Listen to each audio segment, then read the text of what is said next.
What's going on, everybody? GemMint here, and today we're going to review the Mortal Kombat 30th Anniversary Legacy Cabinet by Arcade1Up. Now, a little bit of a warning, this review may have some extreme bias. I am a huge Mortal Kombat fan, and this one is the first one that has Wi-Fi and online play. I think I'm going to approach this review a little bit differently since I have the Generation 1 and the previous Legacy Edition cab. It's going to be more of a comparison.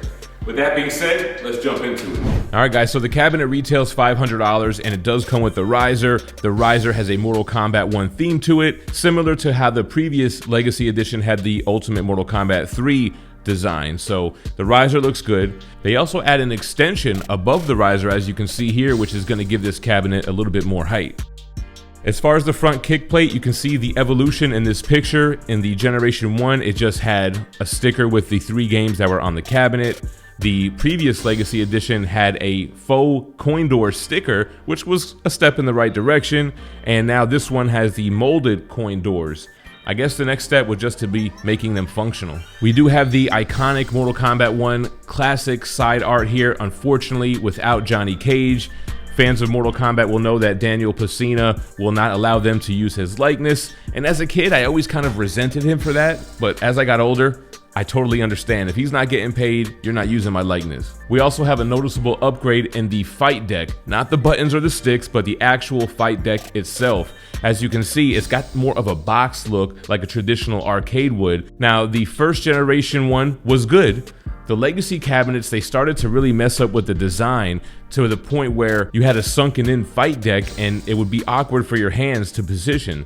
That was more with the Capcom Legacy, which they did correct here with the Midway Legacy. However, they definitely made an improvement on the actual fight deck for the 30th Anniversary Legacy cab. Now, some of my nitpicks are going to be in the control deck itself. First of all, they did not put white buttons for the block button, which was the traditional look, and the other cabs have that. Some cabs I'm seeing are coming with white buttons, so I'm not sure if this was just a mix-up or they ran out or whatever.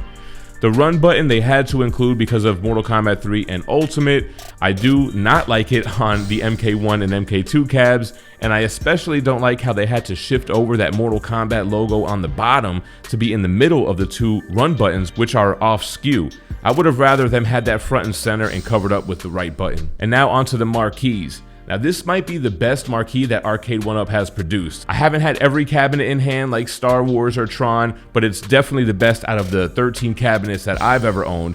You can see with the positioning how it doesn't have the fins covering it like the previous Legacy cabinet did, and the marquee itself is just a piece of acrylic that's backlit, which you'll see when we turn on the cabinet. Shows so much better on camera. The speakers are underneath the marquee on the new cabinet, just like with the previous Legacy cab. The Generation 1 had just 1 speaker on the control deck, which wasn't optimal, so we still have the dual speakers above, which sound great. Let's turn these cabs on and do a quick intro from all the cabinets. So here's Generation 1. This is an aftermarket light-up marquee, and you can see it's a little bit faded, a little bit washed out. You have a hum in the menu of the 3 games here. But here we go, running Mortal Kombat 2.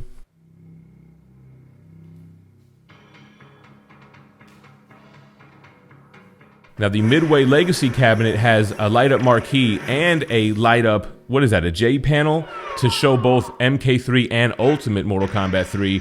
But the crazy thing is that this cab doesn't even have Mortal Kombat 3. It does have 12 games, including some other Midway games, as you can see here. But I just use it for Mortal Kombat, so running UMK3.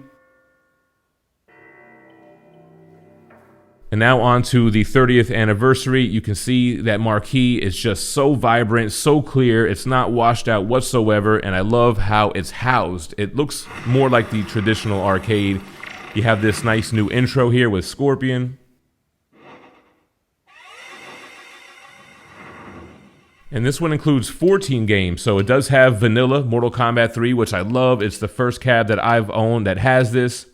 Plus it has the additional game Clax. So you do have settings on the new cabinet where you can change the difficulty, you can add scan lines. And the most important feature of this cabinet, it does have the online feature. So this is how you can tell if anyone's online. Looking at the menu, it'll say if there is anybody available. You can click on their name from this menu and join them. or you could just jump into the game with requests on and people could jump in while you're playing. Now this cabinet is new, it's early in the morning, there is nobody online right now. However, I did play a few online matches and it was crazy laggy. I don't know if it's just because I'm in the basement here and the Wi-Fi is spotty, but it was hard to get a good connection. Hopefully with updates and patches that'll get a little bit cleaner. Now the last thing on this beautiful cab, it's got the worst monitor I think that I've owned out of any Arcade1Up.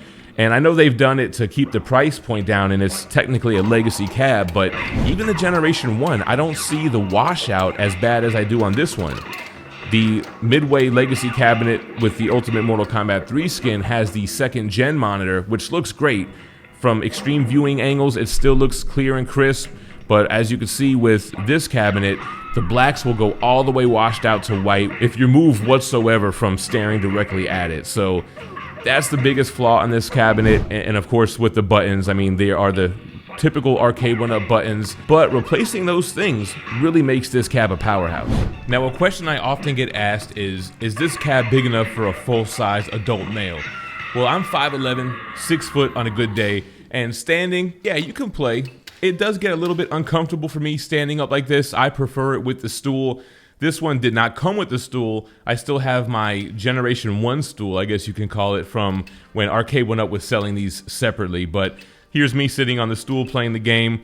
It's big enough. All right guys, there we have it. So the biggest flaws on this cab are things that can be fixed. You can replace the monitor with a Gen 2 monitor, and you can upgrade the sticks and buttons with Sanwa or HAP or whatever you like.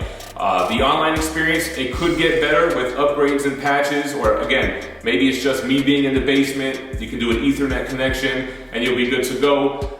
With that being said, I think this is the best Mortal Kombat cabinet Arcade1Up has put out. And for me, it's my favorite Arcade1Up cabinet of all time so far. Love the design, love the marquee. I might go custom graphics on the side to get Johnny Cage on there, but besides that, it's got good bones.